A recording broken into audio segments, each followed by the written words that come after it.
posso ir? Até onde eu posso ir? Me limita aí. Ó. Aqui? Não. Aqui. E desse lado? Aqui.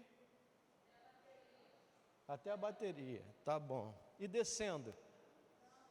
Descendo não? Descendo. Até o primeiro. Aí vem a cabecinha. Meu Deus. Maravilha. Posso? Ó. Tô indo. E aí, até aqui? Não? Poxa. Estão me podando, irmã Cacilda. Ó, tá vendo? Limitando os meus passos. Bom dia, irmãs e irmãos. Paz seja com todos. Nós hoje vamos falar sobre a mordomia do trabalho.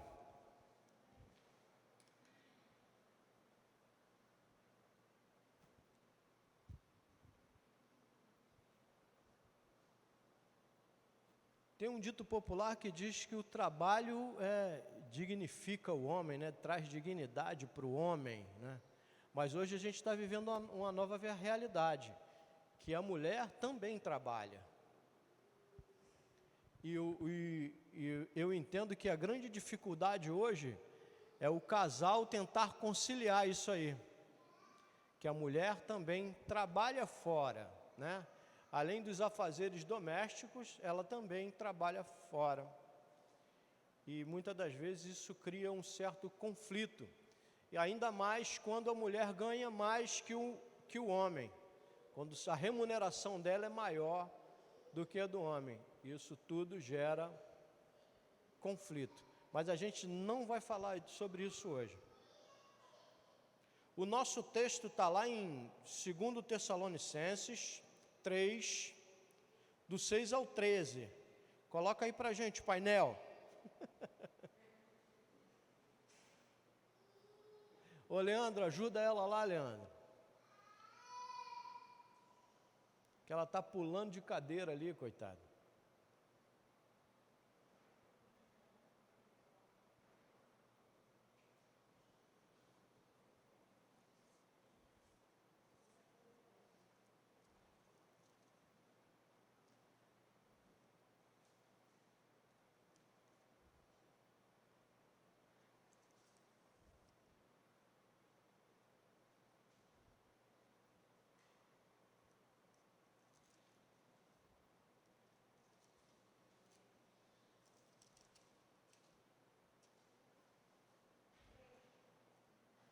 Três do 6 ao 13.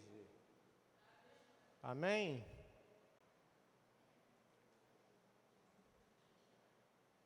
Ou melhor, 3 do 6 ao 13.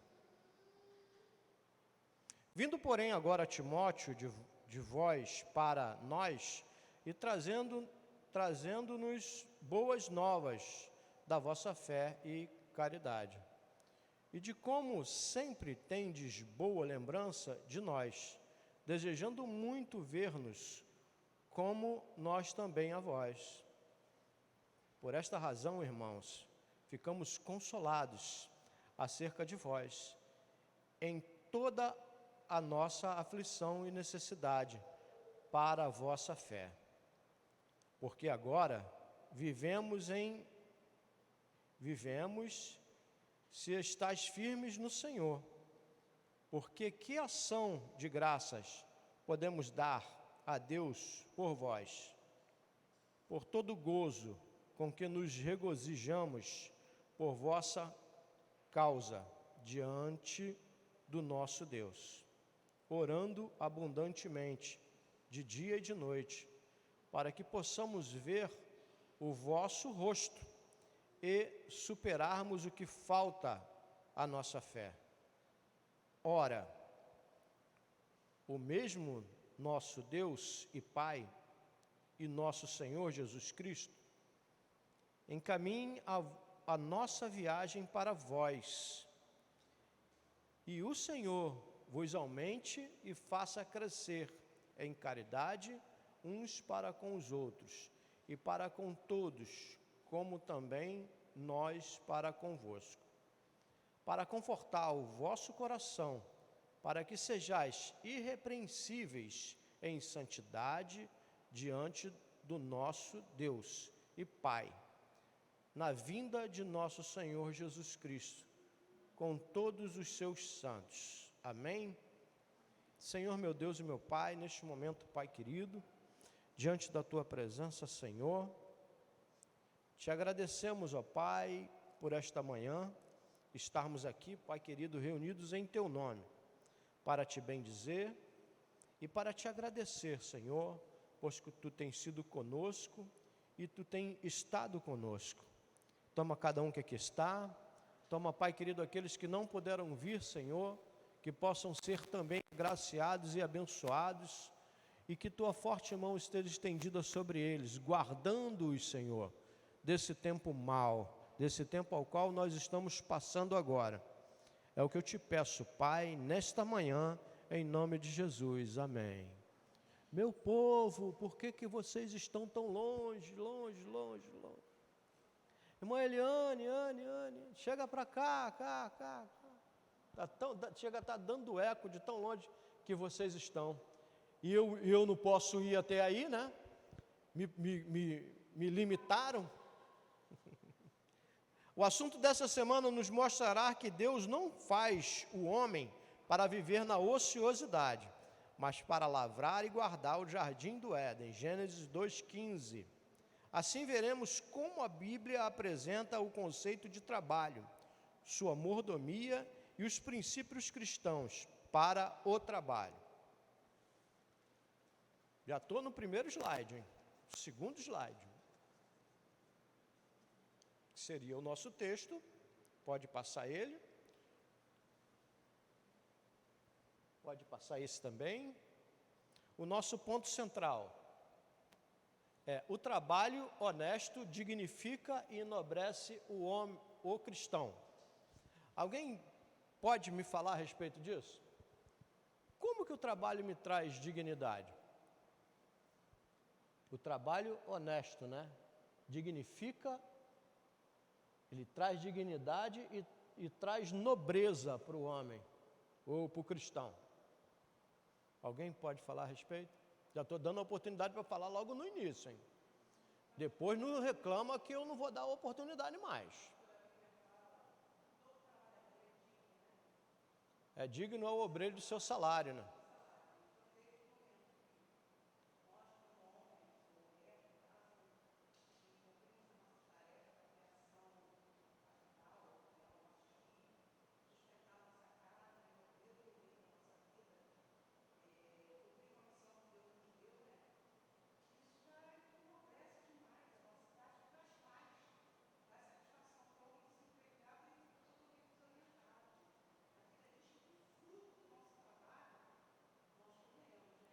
Amém.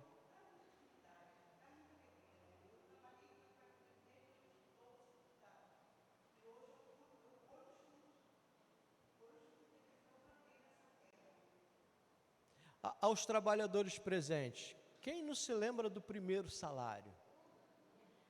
Não é? Não foi muito legal você receber aquele dinheiro ali? Nossa, a impressão que tem é que você começa a ficar livre, né? É verdade. Nossa, que dinheirama! Olha, o meu primeiro salário eu fiquei abestado, porque o meu primeiro salário foi do quartel, né? E o paraquedista, não sei quanto é que ganha paraquedista agora, mas na época ganhava bem pra caramba. Eu falei, gente, o que eu vou fazer com esse dinheiro todo? E a gente não tinha a prática de deixar o dinheiro no banco, né? Tu ia lá e pegava tudo. Aí vinha com o bolso, né? Chegava em casa todo feliz. Aí depois veio o salário de cabo. Nossa, eu ganhava menos do que eu queria, né? E mais do que eu conseguia gastar. Nossa, que coisa maravilhosa. Aí a gente entra na questão da nobreza, né? Te deixa se sentindo grandioso, né? Poderoso, porque eu detenho o poder financeiro, né? Agora, em contrapartida, a falta dele nos traz muita tristeza, não é? Nos traz muita tristeza. Tem até um dito popular, né, que diz que o dinheiro não traz felicidade, né? Ele não traz felicidade, mas ele compra. Olha só. E aí, vocês concordam com isso? O dinheiro compra a felicidade? Olha, nós estamos numa escola e que é livre falar, né? Vocês podem inclusive falar, porque a voz de vocês não sai lá na gravação, só a minha. Então vocês podem falar besteira à vontade. Ainda mais hoje que a escola bíblica está meio que exclusiva, né? Nós temos uma certa exclusividade daqui, então nós somos abençoados, está vendo? Deus separou esse momento só para nós. Então vamos aproveitá-lo. E aí? O dinheiro compra felicidade? Vai depender muito da sua definição de felicidade. O que é que traz felicidade para você? Aquilo ali pode ser comprado, né? Aí em contrapartida, essa questão de pode ser comprado, eu já digo para vocês o seguinte: se a minha alegria, ela pode ser comprada, valor, né? Ela não é uma alegria espiritual. Concordam comigo ou não? Amém? Estou falando besteira? Se eu estiver falando besteira, pode sinalizar. Não, isso aí não. Mas não é? Porque se eu posso comprar, né, se tem valor, né, se existe um valor, então aquilo ali não é espiritual. Aí a gente vai naquela passagem que fala que Deus tem separado para nós bênçãos incontáveis. O que é incontável? É aquilo que eu não posso contar, não tenho como contar. Vocês podem me dar um exemplo de bênção que eu não consigo contar?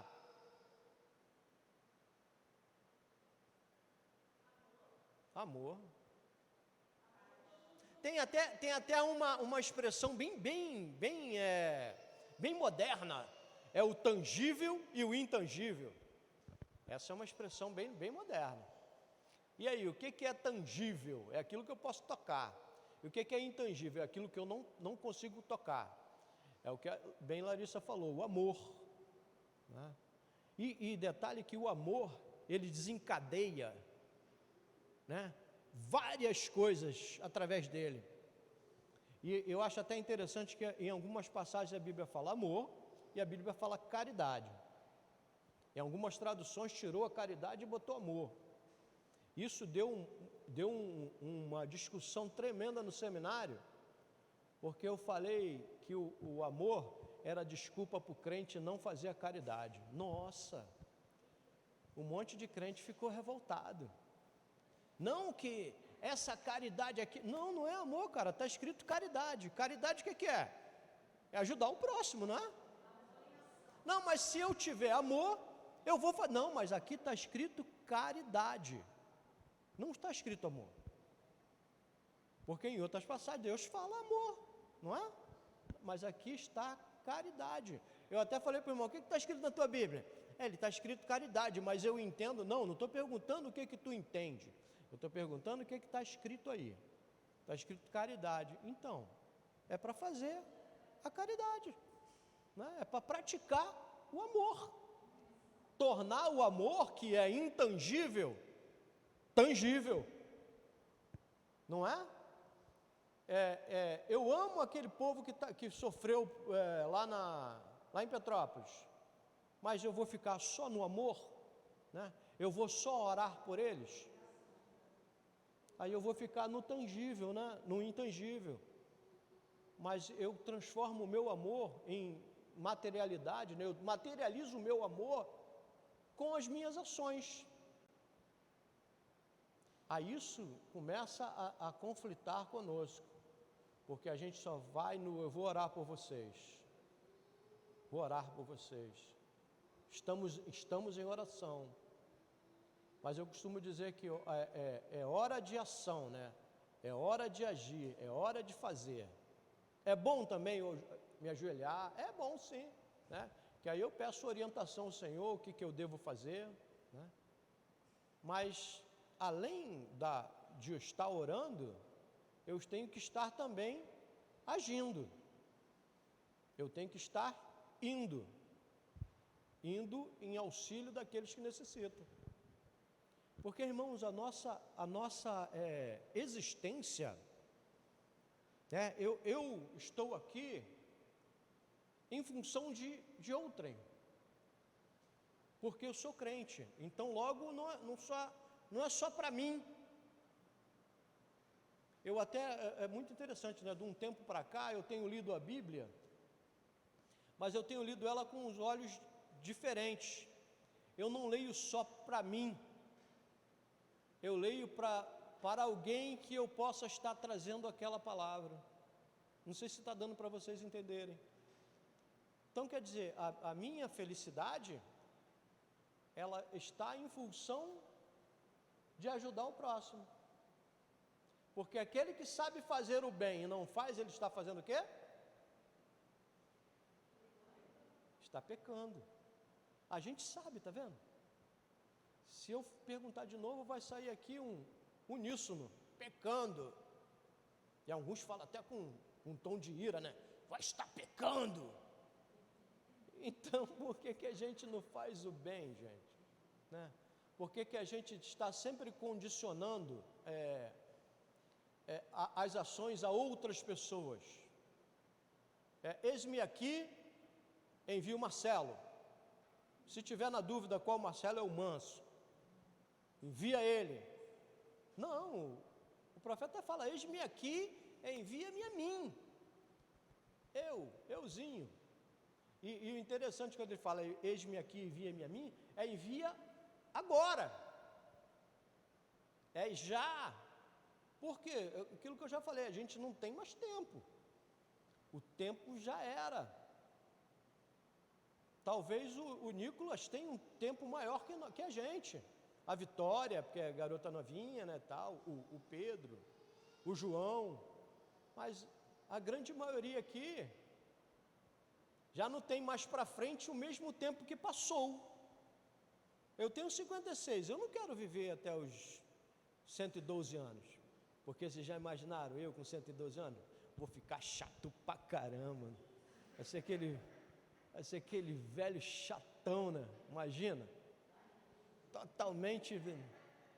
Vai ser como? Dando varadinha no calcanhar das mulheres, né? Que a saia está curta. Sua saia está curta, Não é?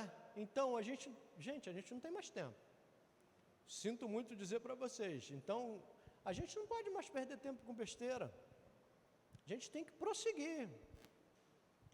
Prossigo para conquistar aquilo para o qual também fui conquistado. Paulo fala isso. Mas aí eu pergunto para vocês, eu fui conquistado para quê? Agora eu quero ver de vocês, enquanto eu bebo uma água. Eu fui conquistado para quê? Olha que a gente não entrou nem no primeiro tópico.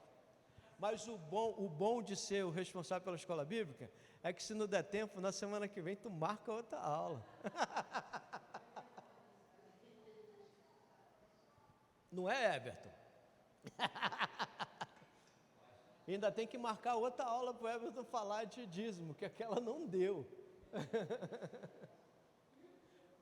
E aí? Concordam comigo ou não? Vamos falar, gente. Vocês estão dormindo ainda?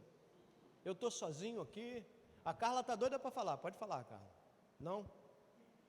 A Adriana também. Eu vejo pelos olhinhos assim com a máscara, eu vejo que está querendo falar.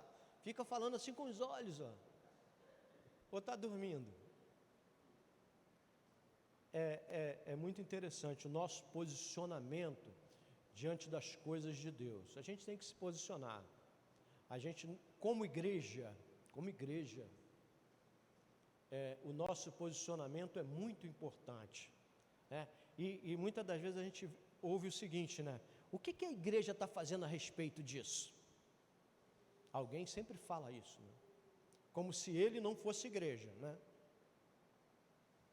Eu estou atribuindo aquela coisa a outra pessoa, né? Aquela ação a outra pessoa. E a igreja está orando? Mas aí eu pergunto, e você? Está orando? Né? E você? Está buscando? Porque não basta só orar, a gente tem que buscar também a presença de Deus, através da leitura da sua palavra, dos seus mandamentos, porque se eu não tiver isso aqui bem claro em minha mente, com certeza eu vou tomar o caminho errado. Com certeza eu vou tomar o caminho errado. Imagina quando esse menino souber falar. Ninguém vai segurar isso. Porque ele é uma fusão de Everton e Larissa. Imagina. É o supra-sumo dos dois. Se ele tomou esse DNA de falar dos dois, a gente tá perdido. Vai ser um tremendo de um pregador, né? Bota a mão na cabeça dele aí, Everton. Vai ser um tremendo de um pregador, né? Porque os pais são assim, não é? Imagina dois atletas de natação, né? Se casam, têm um filho. Qual é a tendência desse moleque? Nascer com escama já, né? Então é o filhinho dos dois ali, que vai falar muito e espero que fale de Jesus. Amém? Então a gente acaba atribuindo a outros aquilo que a gente deve fazer. Quando eu falo, e o posicionamento da igreja? Mas começa em mim a igreja. Eu sou igreja. Então quando eu me excluo disso, é como se eu não estivesse fazendo parte do corpo. Então logo eu não posso nem falar. Não, eu vou me ater ao silêncio, porque eu não tenho conhecimento disso e não faço parte disso. Agora a gente vê muito, ainda mais aqueles que não estão no nosso meio. E a igreja está fazendo o quê? A igreja está sobrevivendo, né? Estamos orando, estamos buscando e estamos buscando melhorar a cada dia, através dos ensinamentos, através da comunhão, né? O que é comum em nós? Nós temos todos pensamentos diferentes, mas Jesus é comum em nós, porque nós temos no coração que Ele é o Filho de Deus e que morreu na cruz pelos nossos pecados. Basta, não é? Isso vai produzir em nós o quê? Fé. Agora, a fé sem obras, ela é morta. Então, se eu só trabalhar, eu vou para os céus? Não. Porque também parece até um negócio meio estranho, né? Que a fé sem obras é morta, né? Mas se eu também não trabalhar, né? Também há um vazio aí, há uma cobrança. Tu fala que é crente, mas tu não faz nada? Aí a gente começa na questão do trabalho. No primeiro tópico, nós vamos falar sobre 3 tópicos. O trabalho de Deus na Bíblia. Está esperto, o painel está esperto. A Bíblia e a mordomia do trabalho e os princípios cristãos para o trabalho. E dentro desses tópicos há as subdivisões. O trabalho de Deus na criação do universo, o trabalho de Deus na criação do homem, e Deus continua a trabalhar. É interessante que esses tópicos para nós não é novo. Se a gente pensar um pouquinho, a gente já vai captar todos eles. Trabalho de Deus na criação do universo. O trabalho de Deus na criação do homem. Ele, para criar o homem, ele não falou haja. Não, ele foi lá do barro. Logo, se foi do barro, deve ter metido a mão lá para sujar a mão de barro. Não é? E Deus continua trabalhando. Lembram da passagem de Jesus fala, que ele foi contestado porque estava trabalhando no sábado? Aí ele fala, o meu pai ainda trabalha, então logo eu também trabalho. Não é? O homem foi criado para o trabalho antes da queda e o trabalho depois da queda. O homem deve trabalhar com o suor do seu rosto. A irmã Cacilda já falou a respeito. O trabalho deve ser dioturno. Olha aí, ó. Não ser pesado a ninguém. O preguiçoso não deverá comer. Isso tudo não foi eu que inventei não, gente. Está aí nesse livrão que está na tua mão aí, ó. O trabalho de Deus na criação do universo.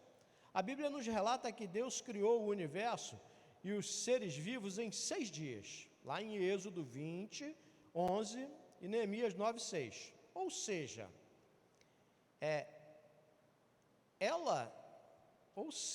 ela inicia a história da salvação revelando o trabalho de Deus na criação do universo.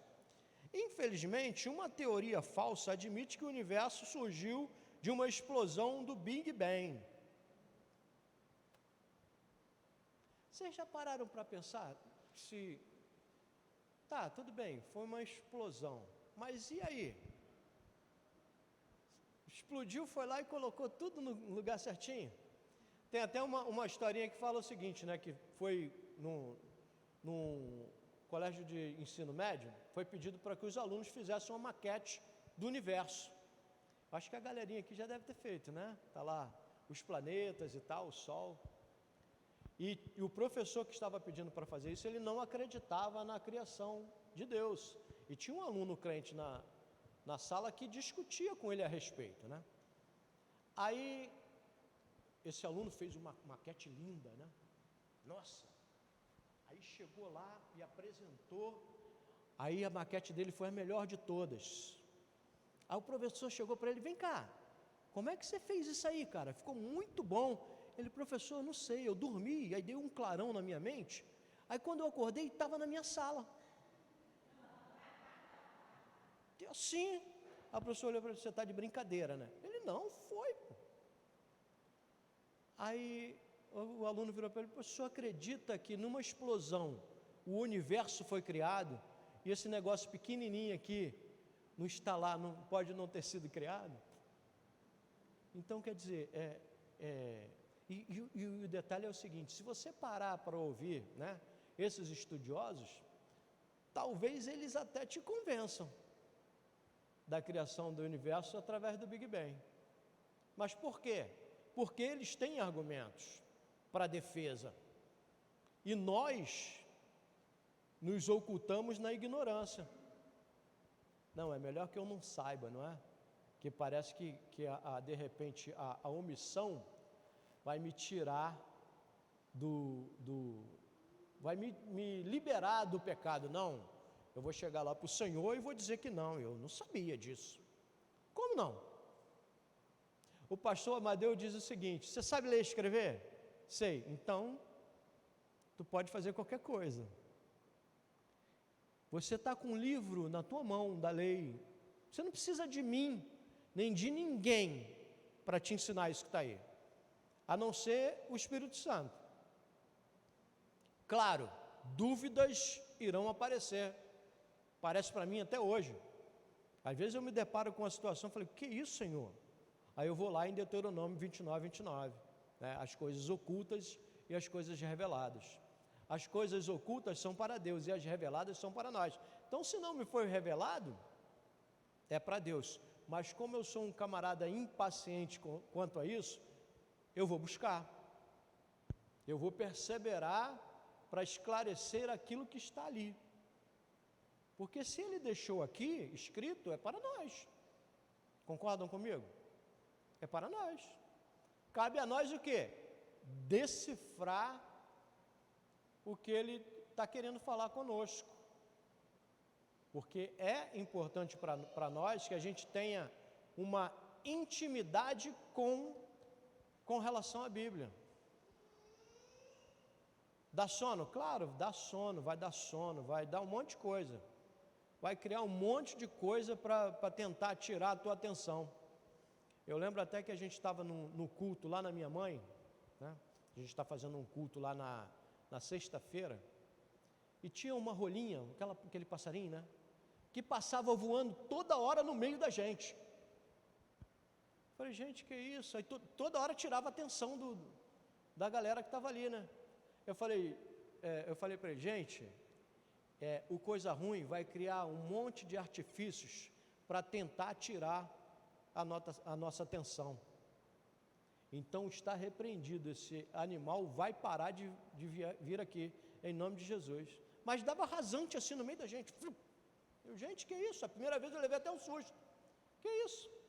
Então quer dizer, um dos artifícios para que você não leia a Bíblia é o sono. E cá para nós também, né? A gente não é prudente, né? A gente vai ler a Bíblia no final do dia. Depois que eu trabalhei e tal, eu vou ler na cama. Não leio um versículo, gente. E olha que eu tenho uma dificuldade de dormir, né, Wanda? Incrível, tenho uma dificuldade, gente. Eu já dormi conversando com ela. Nossa, eu já acho que na cama não é lugar de conversar, né? A gente foi para lá para dormir. A única finalidade é ir lá dormir. Final do dia eu vou ler Bíblia, cara, e deitado, não vai rolar, não vai dar um versículo, a não ser que você tenha insônia, aí não, aí você vai encontrar o sono, que o sono vai vir, né? Mas eu tenho que romper todas essas dificuldades, porque elas vão existir. Por que o culto de EBD não é tão concorrido? Porque o coisa ruim não quer que você conheça, não quer que você seja sabido, não é? Então, várias situações vão se apresentar para que você não venha. Uma que é legal pra caramba, que acontece sempre, é o único dia que eu tenho para descansar, para acordar mais tarde. Gente, sai daqui e dorme o dia inteiro, não é? Vem para cá, quando tu sai daqui, almoça e dorme o dia inteiro, até às 19 horas, na hora do culto à noite. Ou melhor dizendo, hoje não teremos o culto à noite, tá? Então aproveite bastante esse momento da manhã, que a gente vai ficar sem culto hoje à noite. A não ser que vocês queiram vir, a gente vem. Já estou vendo um dedinho assim. Então, vai se apresentar várias situações para você não estar aqui, para você não ler a Bíblia. Por quê? Porque existe uma guerra espiritual que não quer que você aprenda. Qual é o maior culto de libertação que a gente tem na igreja? É o culto da EBD. Por quê? Conhecereis a verdade, e a verdade vos libertará. E essa verdade que ele está falando é quem? Jesus. Por quê? Porque ele é a verdade, o caminho e a vida. Isso não é frase de Bolsonaro, porque a verdade que ele fala é outra verdade. É a verdade da corrupção, que esse bando de gente esconde um monte de coisa. Então, essa é a verdade que ele está falando. Ele não está falando da verdade bíblica, que é essa verdade que nos liberta. Nos liberta do quê? Do jugo do pecado, não é? Porque eu sabendo, eu não vou pecar. A não ser que eu peque por ignorância, né? Mas aí essa ignorância, à medida que eu vou estudando Bíblia, ela vai diminuindo. Aí, eu digo para vocês que é o nosso trabalho maior, a não ser o trabalho braçal, é o trabalho de ler a Bíblia, porque dá trabalho, requer de mim um esforço. O reino de Deus é tomado por quê? Por esforço. Por esforço. Por que o maná cessou? Quando foi que o maná cessou? Que o maná vinha de grátis, né? Acordava todo dia de manhã, já estava lá, a mesa posta para você comer até se fartar. Quer dizer, não exigia de ninguém esforço nenhum.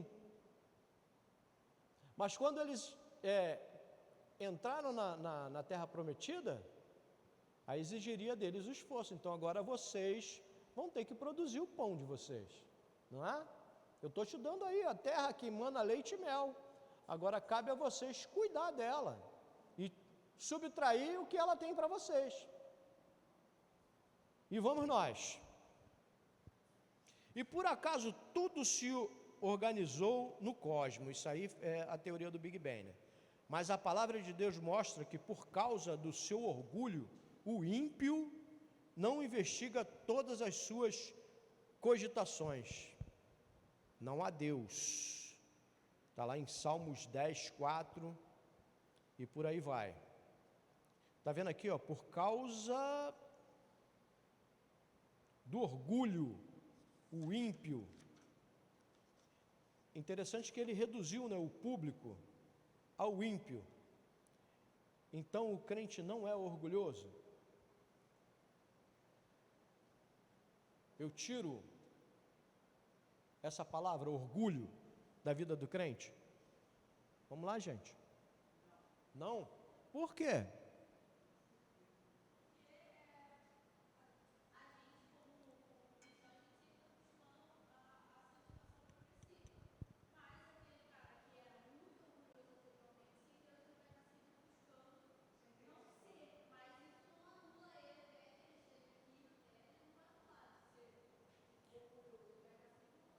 E essa questão é muito perigosa para nós que somos estudiosos da Bíblia, porque a sabedoria, ela margeia a soberba. Mas é muito de pertinho mesmo, porque você pode chegar ao ponto de que não, eu sei tudo, então eu não preciso mais ir para a igreja, porque eu já sei. O que ele vai falar lá, eu já sei, eu já li, não é?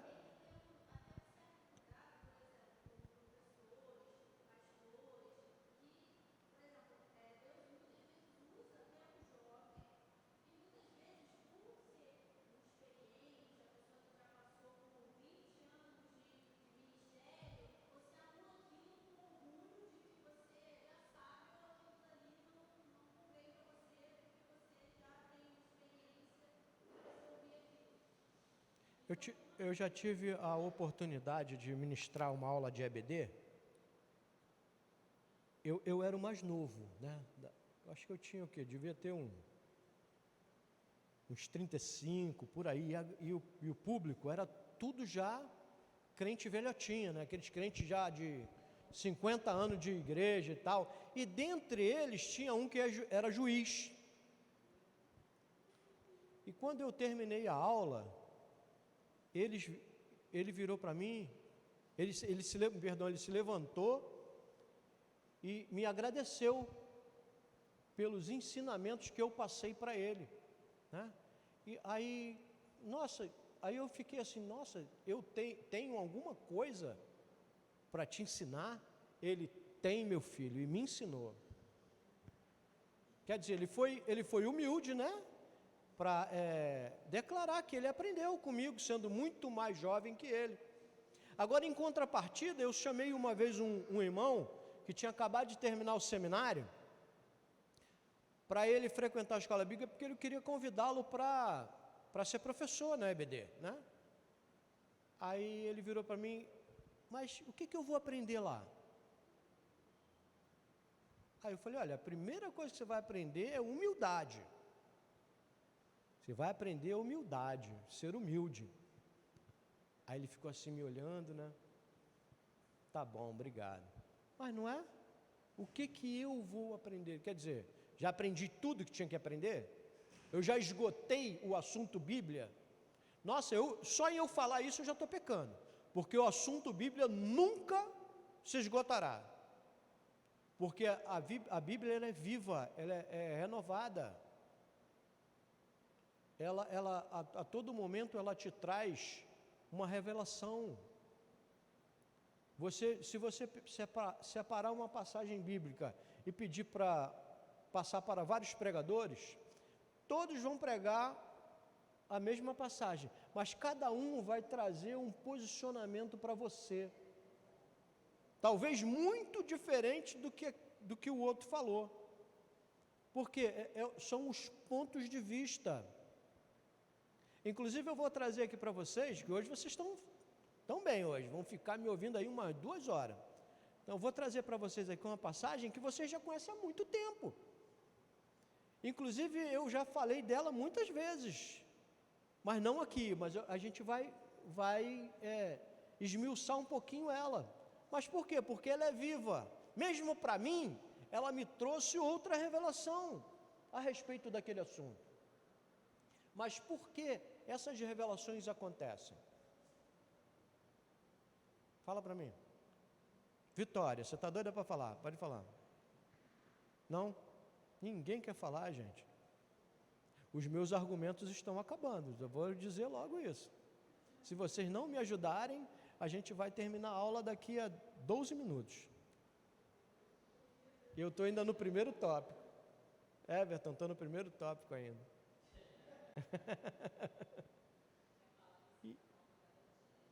E aí, por quê? Ela se renova, mas eu tenho que estar com o coração o quê?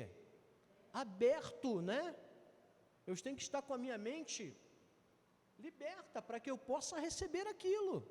Lembra lá da renovação do vosso entendimento? Essa passagem me persegue o tempo todo. Ele não está falando para tu aprender coisa nova não, tá vendo? É para você renovar aquilo que você já aprendeu. Renovação do vosso entendimento. Você tem que renovar aquilo que você de repente aprendeu a vida inteira e alguém vai chegar para você e falar, poxa cara, não é bem assim. A pior coisa que tem para nós, crentes, é pregar para desviado. Se é que tem isso, né? A palavra desviado, não sei se seria o termo. Aqueles que se afastaram do caminho do Senhor, que em algum momento saíram, né, da presença de Deus. Por que é difícil? Porque ele conhece um pouco. Então, o pouco que ele conhece, ele usa como argumentação para justificar a saída dele. Eu saio de lá porque aquele pastor lá só fala besteira. Então, tu saiu por causa do pastor? Não, saiu de lá porque um irmão me maltratou. Então, tu saiu porque um irmão te maltratou? Você pede demissão do teu trabalho quando o teu patrão fala besteira? Claro que não, né? Você pede demissão do teu trabalho quando o teu colega de trabalho é chato pra caramba? Quando aquele colega teu de trabalho que é mais antigo que você te persegue? Eu já passei por isso. A ponto de eu chegar e falar, Senhor, pelo amor de Deus, tira esse camarada dos meus caminhos. Uma semana depois ele foi demitido. Sério. Eu fiquei assim, eu fiquei triste. Eu falei, Senhor, será que eu não fui claro na minha oração? Aí eu fui falar com o meu pastor, né? Eu falei, pastor, aconteceu algo comigo. Ele, Natanael, quer do seu coração. Aí daquele que fizer isso com um dos meus pequeninos. Não é? A oração vale muito. Lembra da pregação passada? A oração do justo vale muito os seus efeitos. Vamos buscar sermos justos, né, com o Senhor, buscar a santidade no Senhor, que a tua oração vai ter muito, muito efeito. Inclusive eu digo até que você tem que ter cuidado com o que você ora. Seja claro nas suas orações. Senhor, meu trabalho está me impedindo de ir na igreja. Cuidado, que ele tira o teu trabalho. Não é? Não tenho horário, Senhor, mais, não consigo mais orar. O meu trabalho está me consumindo. Cuidado.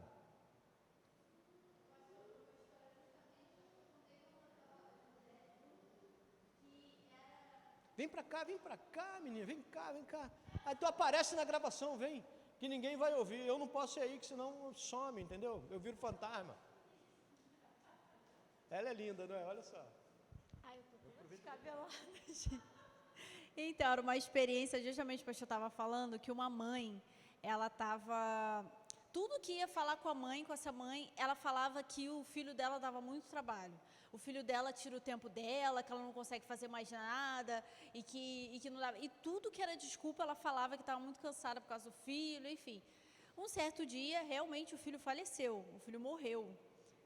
E se eu não me engano, nessa história, que eu não vou lembrar de quem, que quando eu ouvi, essa mulher, ela falou, ela ao mesmo tempo que ela estava com uma revolta com ela mesma, porque ela questionou muitas vezes elas, porque o filho que atrapalhava a vida com Deus com ela, e agora ela tinha muito tempo para buscar o Senhor. Então, uma experiência infeliz, mas muitas vezes a gente reclama, muitas das vezes, ou de forma indevida, ou não poupando as nossas palavras, que muitas vezes tem poder, né?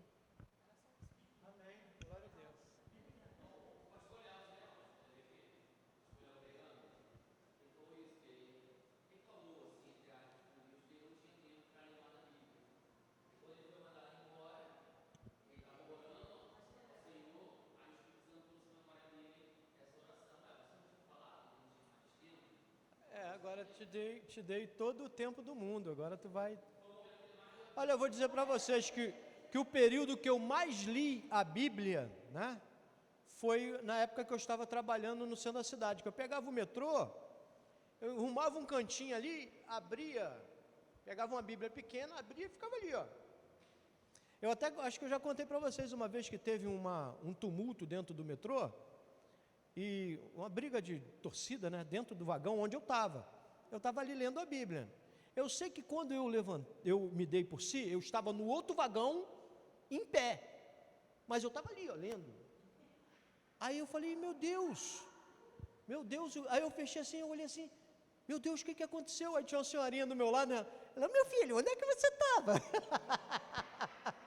Eu estava aqui, lendo a Bíblia, eu estava tão concentrado ali, né, focado na leitura, que o mundo parece que caiu ao meu redor ali. Aí depois que eu olhei, um vidro de metrô quebrado, o vagão inteiro de um lado foi para o outro, e eu estava lá. Aí eu fui quietinho para o outro vagão, meu filho, você vai... Eu vou voltar a sentar ali, senhora, vou sentar e continuar.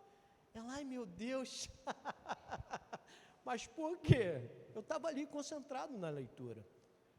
E é isso que a gente tem que fazer, é buscar a leitura da palavra de Deus. Eu acho que eu já falei isso pra caramba. O trabalho de Deus na criação do homem. As escrituras dizem que Deus, Pai, formou o homem do pó da terra e soprou-lhe o fôlego da vida em suas narinas, tornando-o assim alma vivente. A palavra mostra também que o Filho é o centro de todas as coisas criadas no céu e na terra, pois tudo foi criado por Ele e para Ele. Eclesiastes 1:16. O Espírito Santo também atuou na formação do ser humano, na grande obra da criação, lá em Jó 33:4. Depois vocês consultam essas passagens aí. Logo, o Pai, o Filho e o Espírito Santo trabalharam na criação do ser humano. Perceberam? Houve um trabalho. Ele, para a criação do ser humano, ele não falou haja. Não, que haja, não foi. Ele teve o trabalho de ir lá moldar o homem, teve o trabalho de ir lá e soprar no homem. Quer dizer, houve ação de Deus. O tópico 3, Deus continua a trabalhar. Ao ser acusado de desrespeitar o sábado, nosso Senhor respondeu assim: meu Pai trabalha até agora, e eu trabalho também. Eu pergunto a vocês, essa questão de guardar ou não o sábado, isso é polêmico pra caramba, né? Eu devo ou não guardar? Eu ouvi algum burburinho, lá no fundão eu ouvi alguma coisa. E aí, eu devo ou não guardar o sábado? Ah, meu Deus, vem ela novamente. Eu vou ficar falando assim. Então, não acho algo polêmico. O descanso ele é bíblico, gente. O problema é que a gente está virando uma geração de escravos do povo de Israel. Até porque aquele povo era um povo que não conhecia a folga, sabe? Ele não conhecia o descanso. Eles trabalharam o tempo inteiro, eles respiravam, eles tinham que trabalhar. Até porque, como o descanso ele é bíblico, ele fala disso, e até mesmo como Deus, ele não criou, é porque o Cristo está pesado, gente, ele não criou tudo e ele parou porque ele estava cansado. Ele simplesmente descansou porque era bom, e ele descansou porque é isso que ele faz. Ele não descansou porque ele estava extremamente cansado. E a gente pode levar até mesmo para a nossa vida mesmo, porque a gente se move o tempo inteiro, fazendo tudo o tempo inteiro, corrido, e a gente vai descansar quando o quê? Quando a pilha acaba, quando está cansado. E isso não é descanso, isso não é você descansar. Então, o descanso, ele realmente é bíblico. E, naquela época, o Senhor, ele colocou como uma obrigação, entre aspas, ele colocou como um mandamento, porque aquele povo, ele não conhecia o descanso. Ele estava o tempo inteiro movido a fazer e a fazer. Só que entrou o lado da religiosidade, é o extremo, de pegar o sábado e eu não posso, fazer nada com nada, porque eu vou estar pecando ao extremo. E não é desse jeito. É questão do descanso. É simplesmente um mandamento bíblico para todo mundo e não é algo polêmico, gente.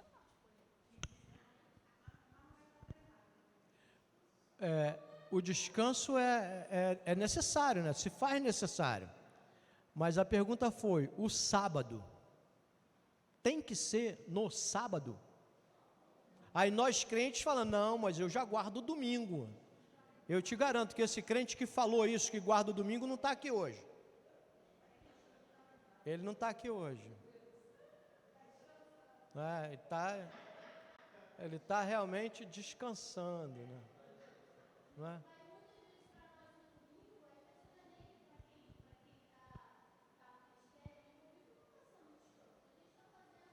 Inclusive, eu estou dando até a desculpa, né, daqueles que faltam à escola bíblica. Não, eu estou fazendo o mandamento do Senhor. Eu tirei um dia para o descanso. E o dia é domingo. E aí? Olha o polêmico, né? Olha o polêmico. Jesus trabalhou no sábado. Você lembra daquele camarada que ele falou, olha, toma tua cama e anda. Os fariseus, né, não prestaram atenção no que ele fez de curar aquele camarada. Não, eles estavam preocupados porque ele pegou a cama e andou. Então, quer dizer, se ele levanta dali, deixa a cama para lá, estava tudo bem. Não, está tudo legal. Mas o problema foi que ele pegou a cama e levou. Quer dizer, o trabalho, o esforço físico. Jailson quer falar? Levantou a mão? Não? Então, a gente deve guardar o sábado ou não, gente? A pergunta foi essa. Não?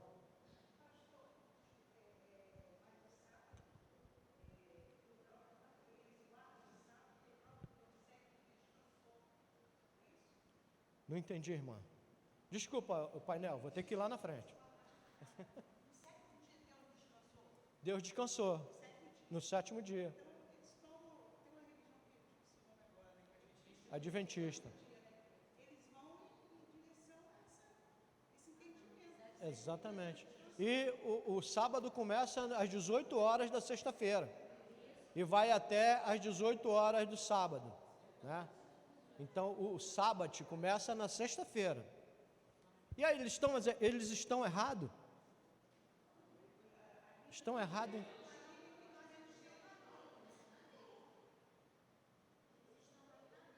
Eles estão na lei? E agora? Estão errados ou não estão errados, gente? No meu entendimento, estão errados ou não? Ih, já mudou o calendário.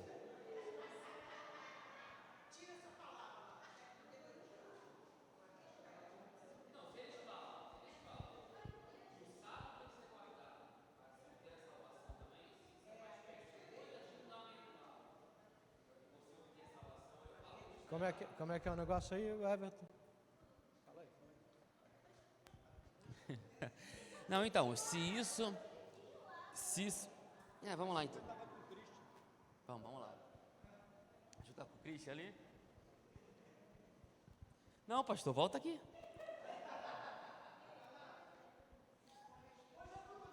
Então, vou ficar aqui, então. Se o sábado, se eles utilizam o sábado como algo fundamental para se obter a salvação, aí eu falo para vocês, é errado, porque aí o sacrifício de Jesus não seria mais suficiente. Você teria que acreditar que Jesus morreu pelos seus pecados e mais guardar o sábado. Não é. Agora, se isso for uma espécie de, se eles enxergam isso como, não sei, como uma forma de honrar o que Deus mandou lá no Antigo Testamento, ou se eles utilizam isso para se relacionar da forma como eles acham que tem que se relacionar, digamos assim. Tem gente que não dá o dízimo, tem gente que dá 50%.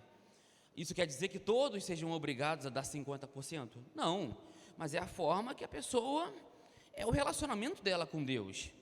Então é a forma como ela lida com o relacionamento dela com Deus. Tem pessoas que conversam com Deus quando estão no banheiro, quando estão tomando banho, é isso e aquilo. Quer dizer que todo mundo deva fazer exatamente isso? Não. Deus, ele é uma pessoa.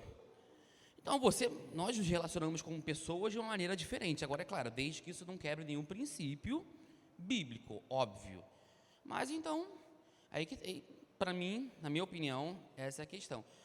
O próprio pastor Rodrigo Silva, que ele é muito famoso aí no YouTube, ele deixa bem claro que ele é adventista. Ele deixa muito claro que ninguém é salvo porque guarda ou deixa de guardar o sábado. Somos salvos através da pessoa de Jesus. Poxa, explicação melhor não haveria.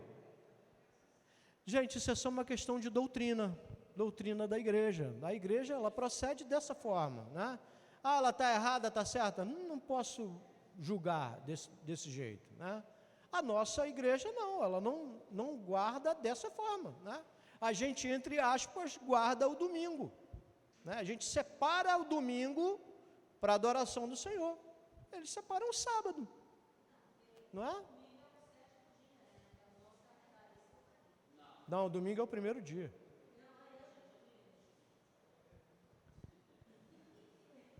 Amém? Onde é que eu parei, que eu já me perdi? E a gente já está terminando. Segundo tópico, o homem foi criado para o trabalho. Que coisa horrível, né? Como é que é isso? Quando Deus criou o homem, Ele estabeleceu que a atividade laboral fizesse parte da sua vida. Gênesis 2:5, no plano divino, o homem foi feito para trabalhar. E tomou o Senhor Deus o homem e o pôs no jardim do Éden para lavrar e guardar a terra. Lavrar, né? Lavrador, cuidar da terra. Você tem cuidado da tua terra? Interessante que a gente pode até espiritualizar isso aqui, né? Você tem lavrado a tua terra? Hein? Você tem cuidado da tua terra? Aí eu pergunto para vocês, qual é a tua terra? Hein? Oi? Então, mas a pergunta foi, o que é a tua terra? Onde é que a semente é plantada em você?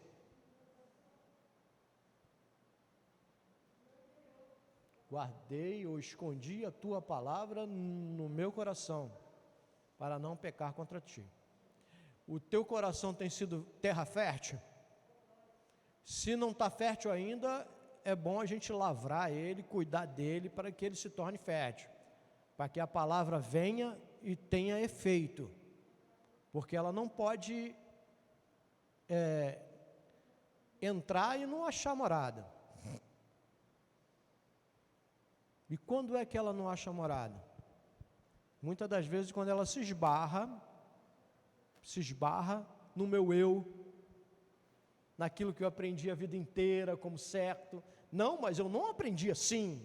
Eu falo sempre isso aqui, né? Eu não aprendi assim. Me ensinaram lá quando eu tinha 9 anos de idade que não era assim.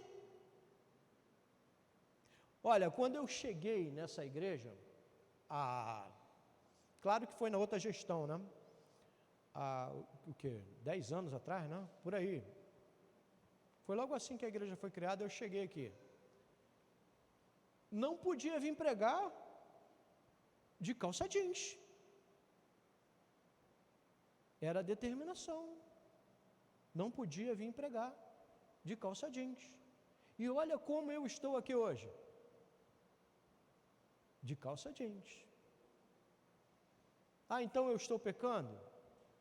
Não tem nada a ver. A salvação não está ligada ao que eu estou vestindo, gente. Então, se for assim, quando eu estiver tomando banho e Jesus voltar, eu não vou ser salvo, porque eu estou nu. Concordam comigo ou não? Sabe o que eu ouvi de uma pessoa que viu uma foto nossa lá no trabalho de evangelismo? Gente, eu estou ali no meio de amigos, parentes, família, minha mãe, meu tio, meus primos. Eu estava de bermuda. Alguém falou, eu vi lá, você estava de bermuda, né? A palavra se tornou diferente porque eu estava de bermuda? Ué, e aí? Tem algum lugar na Bíblia que diz que eu não posso usar bermuda? Se vocês acharem, me fala, porque aí eu vou parar de usar.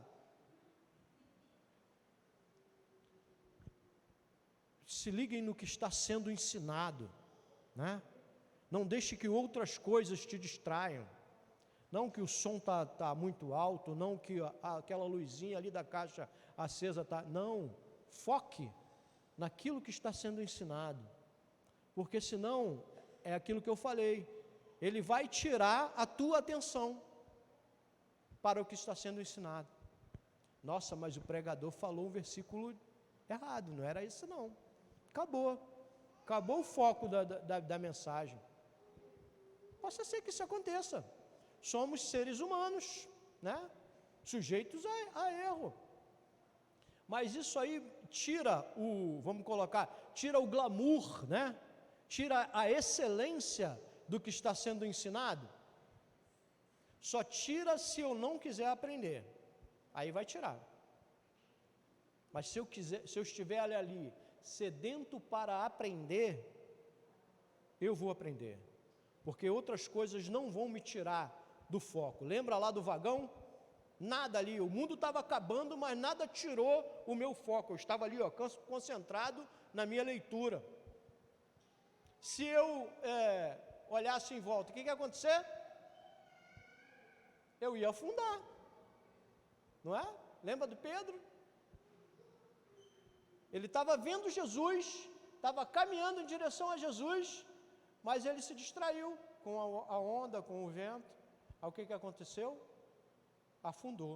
Da mesma forma somos nós.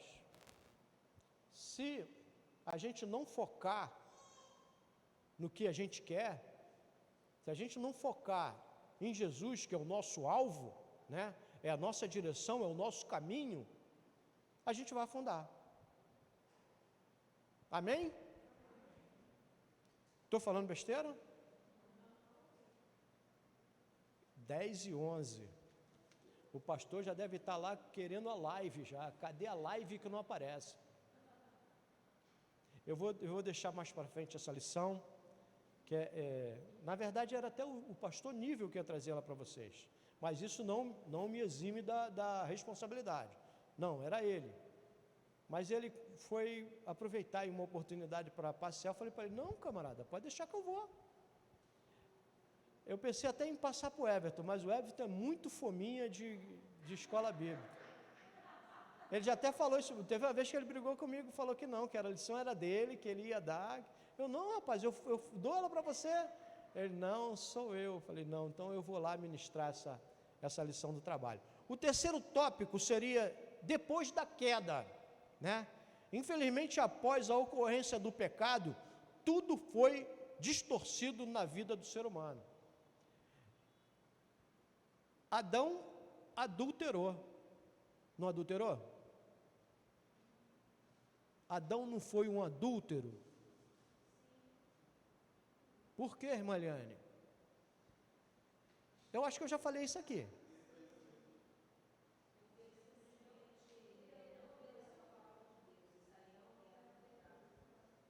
Adão adulterou. Sabe por que a gente fica chocado? Porque a gente liga sempre o adultério à traição, né? Marido e mulher. Não, ele adulterou, ele mudou o percurso do plano de Deus. Então ele adulterou o propósito de Deus para a humanidade. Através do quê? através da sua obediência. E isso aí nos trouxe todo esse transtorno que está aí, todo esse mundo que antes era amado por Deus, né? Porque Ele ama o mundo de tal maneira que dá o seu único filho. Então quer dizer, Deus amava o mundo. Aí eu pergunto a vocês, para a gente finalizar, para a gente tomar aquele café rapidinho, aquela água e voltar para cá. Não, o café não vai, que o Marcelo não fez café. Né? Vamos beber aquela água e a gente vai voltar. Marcelo, ficou gravado, né? Ele ama esse mundo que nós transformamos hoje? Não. Ele amou o mundo que Ele criou. Lembra que na criação Ele fala, eis que tudo era bom. Tudo era bom. Foi nós que transformamos esse mundo nessa bagunça que está hoje. Alguns questionam até a questão de guerra, né? Por que as nações entram em guerra? Por que Deus deixou isso acontecer? Vai tudo para a conta de Deus, né? Onde é que está Deus? É uma pergunta que a gente sempre ouve. Onde está Deus nisso? Ele está ali, né? Mas quando a gente coloca 2 galos dentro de um galinheiro, Deus manda eles brigarem? Não, eles vão lá e se degladeiam um com o outro. Da mesma forma somos nós. Eu até uma vez em roda de conversa com os diáconos, eu falei que se houvesse um Big Brother só de crente, eu ia assistir. Porque a gente ia se matar naquele lugar. Você sabe por quê? Porque a gente não se entende. A gente está muito apegado aos nossos ideais, ao que eu quero, ao que eu penso. O nosso pensamento de coletividade é muito difícil, O nosso pensamento como igreja é muito difícil. E eu digo para vocês, se a gente começasse a entender isso, o poder que nós temos como igreja, ninguém ia parar a gente. Vamos ficar de pé, vamos orar.